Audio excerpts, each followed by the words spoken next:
मैं नरेश जी भाई साहब को क्यों समर्थन करता हूं? राजनीति के प्रपंच मैंने कई देखे। मैं नरेश जी भाई साहब को इस वजह से संघर्ष इनको समर्थन करता हूं कि ये गरीब बच्चों के साथ खड़े होते हैं। ये उन असहाय लोगों की आवाज है जिनका कोई नहीं है। 4 पंक्तियों से इनके लिए मैं जो अपने शब्द अर्पित कर पाया आप सबके समक्ष रखता हूं। ये जो 40 स्टार प्रचारक है ना, उनके सामने एक अकेला शेरबारी है, कोरों की बोल।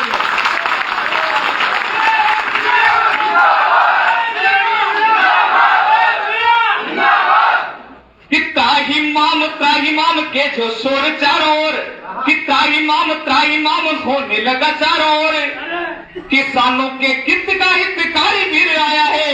कि त्राहिमाम होने लगा चारों ओर, किसानों के हित का हितकारी फिर आया है। और चाहना है जिंदगी की, डरना है मौत का, मात्र भारती का ऐसा लाल फिर आया है। कि चाहना है जिंदगी की, डरना है मौत का, मात्र भारती का ऐसा लाल फिर आया है। अरे दुश्मनों की छाती पे तिरंगा गाड़े सीना चीर, कि दुश्मनों की छाती पे तिरंगा गाड़े सीना चीर, वीर अभिमन्यु सा महान फिर आया है। और लगता है कौरवों के चक्रव्यूह को भेदने को, कि लगता है कौरवों के चक्रव्यूह को भेदने को, वीर वो नरेश सा महान वीर आया है।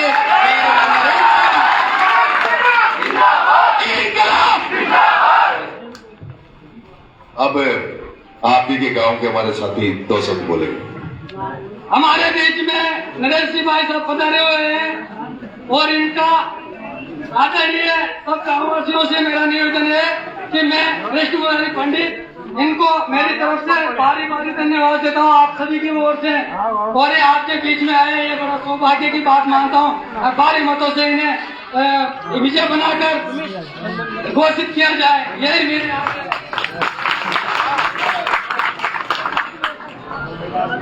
राम राम साहब। बमुलिया गांव के पिता तुल्य बुजुर्गों, मेरी प्यारी माताओं, प्यारी बच्चियों, युवा साथियों, प्यारे बच्चों, आपको नरेश का राम राम।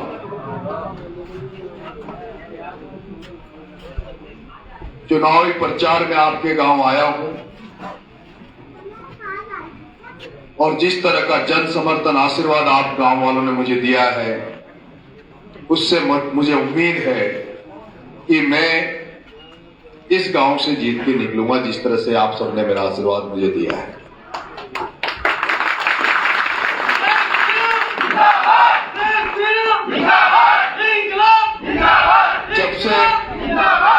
जब से मैं चुनाव में मैदान में मैंने पांव रखा है, कूदा हूं, तब से नरेश को लेकर कई तरह की चर्चाएं चल रही है।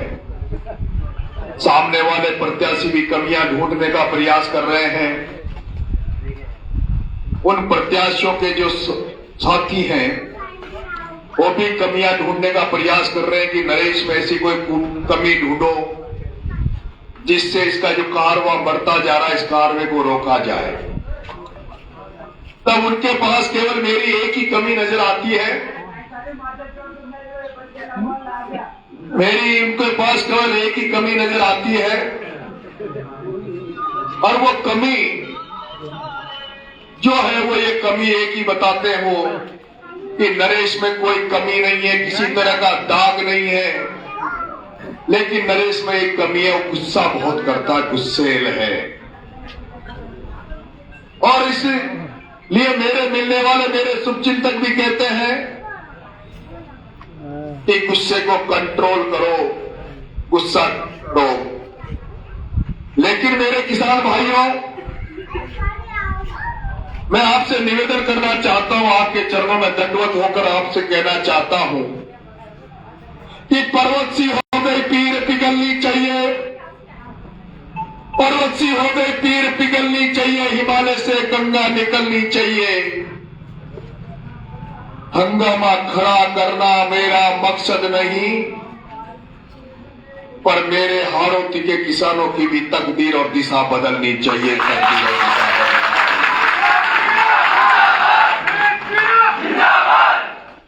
मैं गुस्सा जाहिर करता हूं, नेताओं के खिलाफ बोलता हूं, तब लोगों को लग रहा है जो मैंने कहा कि हंगामा खड़ा करना मेरा मकसद नहीं, पर मेरे यहां के लोगों के चेहरों पे खुशहाली आनी चाहिए, उनके चेहरों पे खुशी आनी चाहिए। और जब मैं देखता हूं पूर्वी राजस्थान की राजनीति को देख कर आया हूं, पश्चिमी राजस्थान की राजनीति को देख कर आया हूं, वहां के जागरूक किसानों के बीच में रह के आया हूं, किसान आंदोलनों में काम करके आया हूं।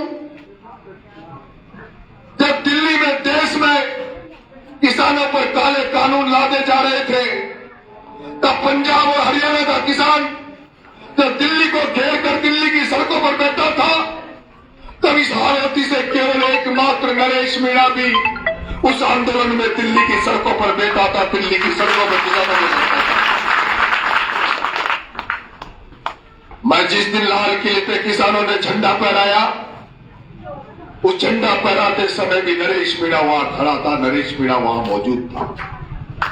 और जब आप पुराना मेरा वीडियो निकाल लेना, पुरानी फोटो निकाल लेना, जिस दिन राकेश टिकैत के आंखों से आंसू टपके थे, जिस दिन राकेश टिकैत के आंसू टपके थे, जब किसानों की लड़ाई लड़ते हुए राकेश टिकैत के आंखों में आंसू आए, तब मैं नरेश मीणा खेत में था। खेत में जब मैंने आंसू टपकते हुए देखा, तो मैं रात को गाड़ी से रवाना होकर सुबह 7 बजे राकेश टिकैत के पास दिल्ली पहुंच गया था। उनके पैर छुए थे और उनसे कहा था, राकेश टिकैत साहब, आप राजस्थान की धरती पर पधारो, हम आपके किसानों के भाइयों के साथ आपका स्वागत करेंगे, आपका इस्तकबाल करेंगे। मैं कहना चाहता हूं, राजस्थान की धरती पर पहली बार राकेश टिकैत थी, अलवर में आए थे, झाला ताला गांव में उनकी पंचायत, पहली पंचायत हुई, उसमें नरेश मीणा मौजूद था। पूरी किसानों की पंचायतें जहां जहां राजस्थान में हुई, उनमें भागदौड़ संभालने का काम नरेश मीणा ने किया। जब किसान आंदोलन में दिल्ली में बैठे किसानों ने जब दिल्ली में रास्ते जाम करने के लिए कहा कि पूरे देश में रोड जाम किए जाएंगे किसानों के द्वारा, तब भी तुम्हारे बेटे नरेश मीणा ने दौसा से चलते हुए माधोपुर से लेकर इंद्रगढ़ लाखेरी तक रोड जाम किए थे। जब किसानों ने, दिल्ली में किसानों ने कहा कि सुनवाई नहीं हो रही है, ट्रेन रोकी जाएगी, पूरे देश में ट्रेन रोको, तब भी आप ही का बेटा, ये 12 में पैदा हुआ नरेश मीणा, हजारों लोगों के साथ राजस्थान की राजधानी जयपुर में जगतपुरा में 5 से 10,000 लोगों के साथ रेलवे ट्रैक पर बैठ गया था और सुबह 10 बजे से लेकर शाम को 5 बजे तक ये किसानों की लड़ाई लड़ते हुए रेलवे ट्रैक को जाम करके राजस्थान की राजधानी दिल्ली में बैठ गया था। इसलिए जब राजस्थान की राजनीति को देखकर, देश की राजनीति को देखकर, जब इस हालत की राजनीति को देखता हूं, किसानों की हालत को देखता हूं, तब आंसू आ जाते हैं, दुख होता है, पीड़ा होती है। और वो पीड़ा कई बार गुस्से में व्यक्त हो जाती है, गुस्से के रूप में दिख जाती है।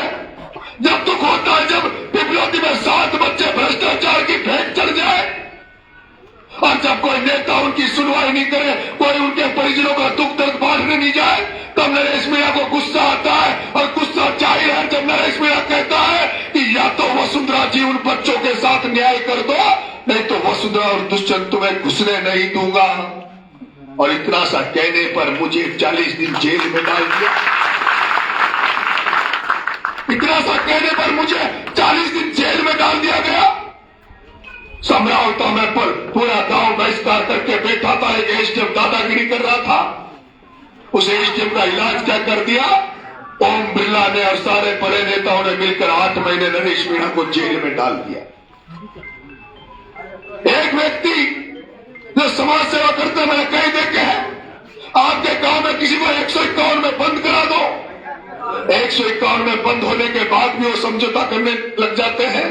लेकिन ये आपका बेटा किसान गरीब पिछड़ों की लड़ाई लड़ते हुए अब तक 14 बार जेल जा चुका है, 32 मुकदमे खा चुका है। एक भी मुकदमा किसी बहन बेटी की इज्जत के साथ खिलवाड़ करने का नहीं है, किसी चोरी डकैती का नहीं है, किसी की जेब काटने का नहीं है, किसी की जमीन पे कब्जा करने का नहीं है।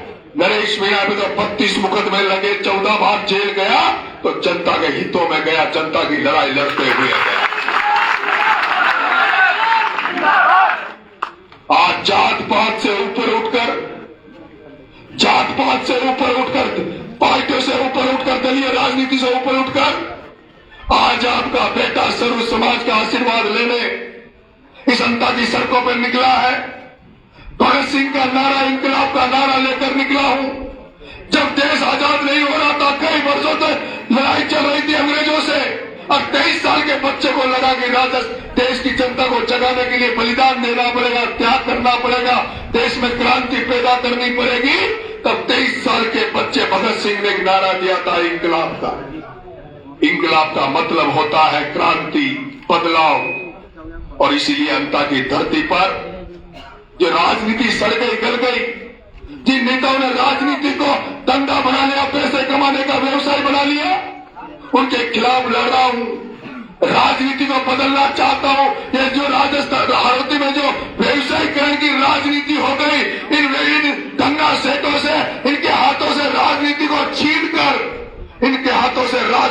छीन कर किसानों के पेटों तक ले जाना चाहता हूं, किसानों के घरों तक ले जाना चाहता हूं, ताकि जो चौधरी चरण सिंह ने सपना देखा था, जो राजेश पायलट साहब ने सपना देखा था कि किसानों के बच्चे पढ़ लिख कर राजनीति कर ऊंचे मुकाम पर जाए और ताकि अपने लोगों की भलाई करे, यही नरेश मीणा सपना लेकर इस हाड़ौती की धरती पर, सड़कों पर नंगे पैर घूम रहा हूं। शपथ ले रखी है, प्रण ले रखा है, सापा नहीं बांधता कि जब तक इन धन्ना सेठों को राजनीति से दूर नहीं भगा देता, जब तक पैरों में चप्पल नहीं पहनूंगा, पैरों में जूते नहीं पहनूंगा।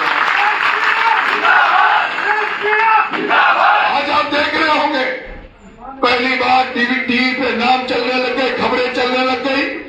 पहली बार हाड़ौती से टीवी चैनलों में खबर चल रही है कि हाड़ौती में सारी किसान कौमें जाजम पर आ रही है। हाड़ौती का धाकड़ समाज, हाड़ौती का माली समाज, हाड़ौती का मीणा समाज, हाड़ौती का गुर्जर समाज, हाड़ौती का लोधा समाज, हाड़ौती का ब्राह्मण समाज, हाड़ौती का राजपूत समाज, हाड़ौती की 36 कौम जो खेती बाड़ी से जुड़ी हुई है, जो किसानियत कर रही है, उनके बच्चे जाग रहे हैं और हाड़ौती में किसानों का झंडे को बुलंद करने वाले हैं। हाड़ौती में भी जय जवान जय किसान का नारा गूंजने वाला है।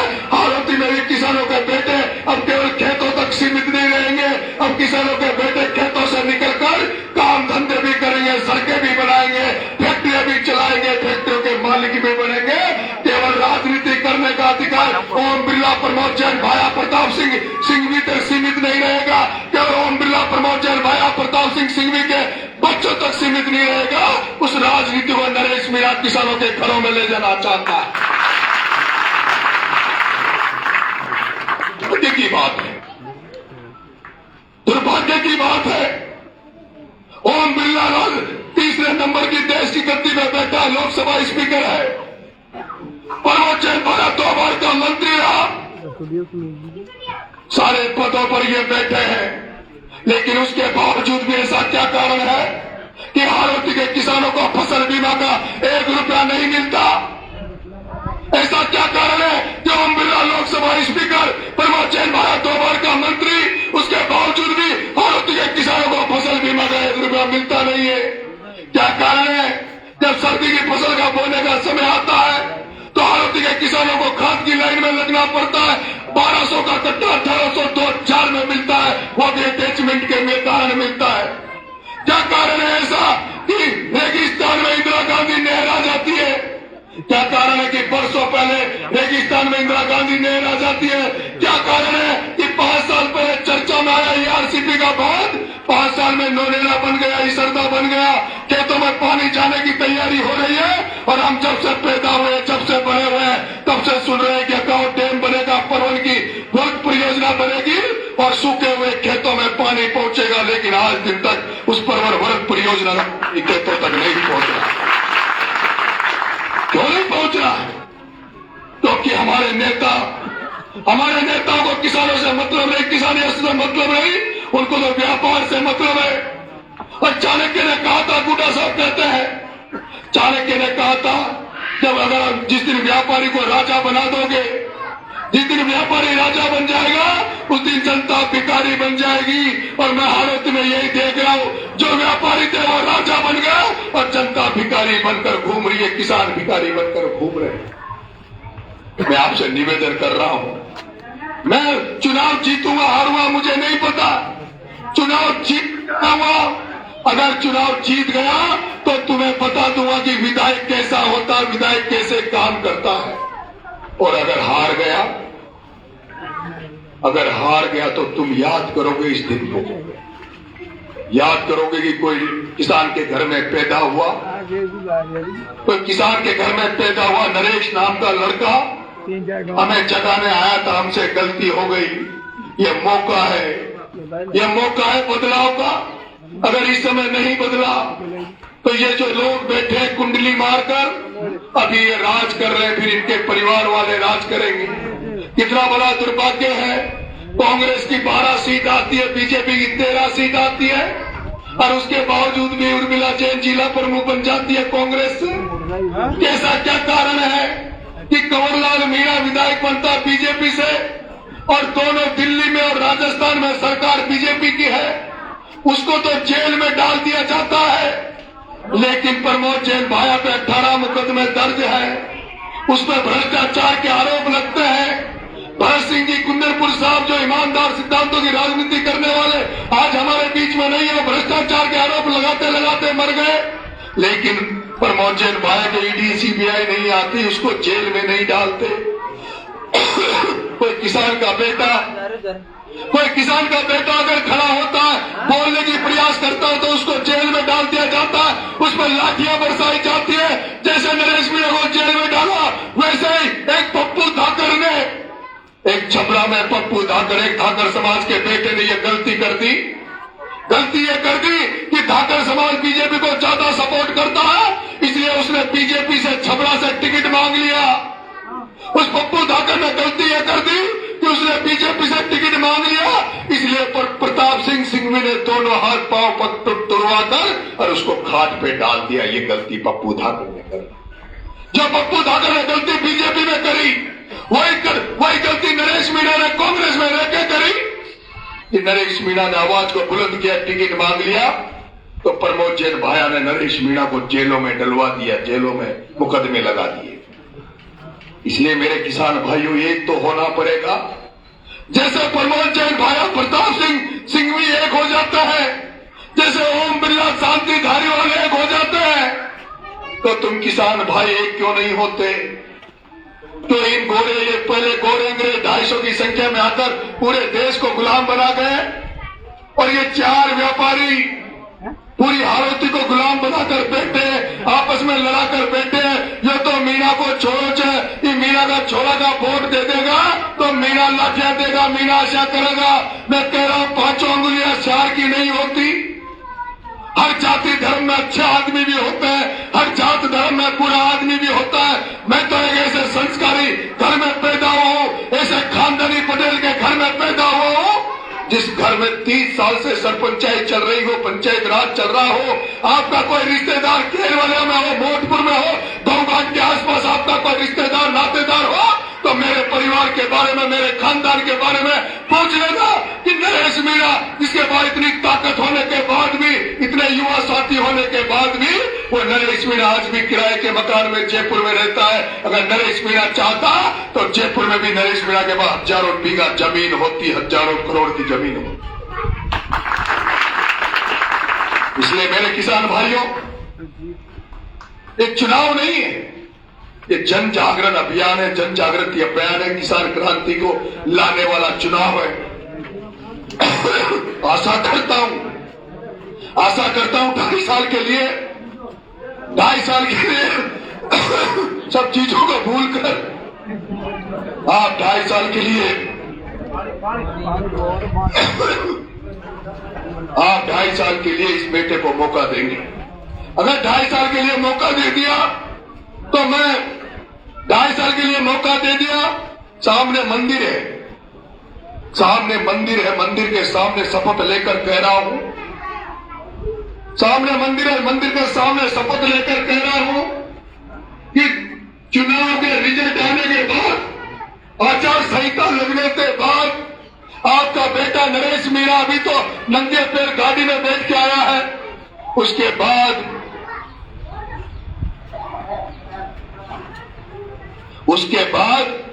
नंगे पैर पैदल आप सबके बीच में आऊंगा, सारी समस्याओं को इकट्ठा करूंगा। लेकिन जो मेन समस्या हमारी बरसाती फसलें खत्म हो गई, सोयाबीन खत्म हो गई, उड़द खत्म हो गया, धान खत्म हो गया। चुनाव के रिजल्ट आने के बाद नरेश मीणा आंदोलन करेगा, कलेक्ट्री पे जाकर बैठेगा और जब तक बैठा रहेगा, जब तक आप सब किसानों को फसल बीमा का पैसा नहीं मिल जाएगा, जब तक नरेश मीणा कलेक्ट्री पे धरना देकर बैठेगा। ये मैं आपसे शपथ लेता हूं। अगर आपको मेरी बातों में कुछ सच्चाई लगे, मेरी बातों में कुछ ईमानदारी लगे, अगर आपको लगे कि मेरे अंदर कुछ ललक है कुछ करने की, तो मुझे आशीर्वाद समर्थन देना। क्योंकि ये आदमी है नरेश मीणा, अगर बिकने वाला होता, अगर ये नरेश मीणा स्वार्थी होता तो नरेश मीणा को कभी का ओम बिरला खरीद लेता। अगर ये नरेश मीणा स्वार्थी होता, बिकने वाला होता, तो नरेश मीणा को प्रमोद भाया खरीद लेता। जिन बड़े बड़े लोगों से मैं लड़ रहा हूं, अगर मैं समझौते की कीमत लगाऊं तो वो मेरे को 100, 200, 500 करोड़ रुपए दे सकते हैं। लेकिन फिर भी मैं सड़कों पर नंगे पैर रात को जगाने निकला हूं। किसान भाइयों, जाग जाओ, समय है। आज नहीं जागे तो कभी नहीं जाग पाओगे। जैसे शेखावटी में राजनीति होती है, पूर्वी राजस्थान में राजनीति होती है। कोई व्यक्ति अगर सरकारी तंत्र की वजह से मर जाता है, वहां के नेता धरना दे के बैठ जाते हैं। जब तक 25 लाख 50 लाख रुपए की मदद नहीं करवा देते, सरकारी नौकरियां नहीं दिलवा देते, जब तक उनका धरना चलता रहे, वो दिला के रहते हैं। लेकिन हारोती में मैंने नहीं देखा कि कोई किसान मर गया, बिजली गिरने से मर गया, लाइट से मर गया, सांप के काटने से मर गया, तो कोई नेता ने किसी को 2 रुपए दिलाए हो, ऐसा मैंने नहीं देखा। लेकिन नरेश मीणा ने तो पिपलोदी के बच्चों को भी न्याय दिलाया। जमुआ रामगढ़ में एक बच्चा बकरी चराने गया, उसको न्याय दिलाया, 25 लाख रुपए सरकार से दिलाकर आया। एक बार यहाँ नाहरगढ़ के पास 2 बच्चे बिजली चिपकने से मर गए थे, लाश लेके बेटा रहा, 28 लाख रुपए उनको दिलाया। अगर अंता की जनता इस बेटे को आशीर्वाद समर्थन दे देगी, विधानसभा में भेज देगी, तो जैसे श्रवण कुमार ने अपने माँ बाप की सेवा की, आपकी भी नरेश मीणा अपना बेटा बनकर आपको भी माँ बाप देव तुल्य मानकर आपकी सेवा करेगा। बहुत बहुत धन्यवाद। क्या मेरी मदद करोगे? हाथ खड़ा करके आशीर्वाद दो कि मेरी मदद करोगे। बहुत बहुत धन्यवाद। राम राम साहब।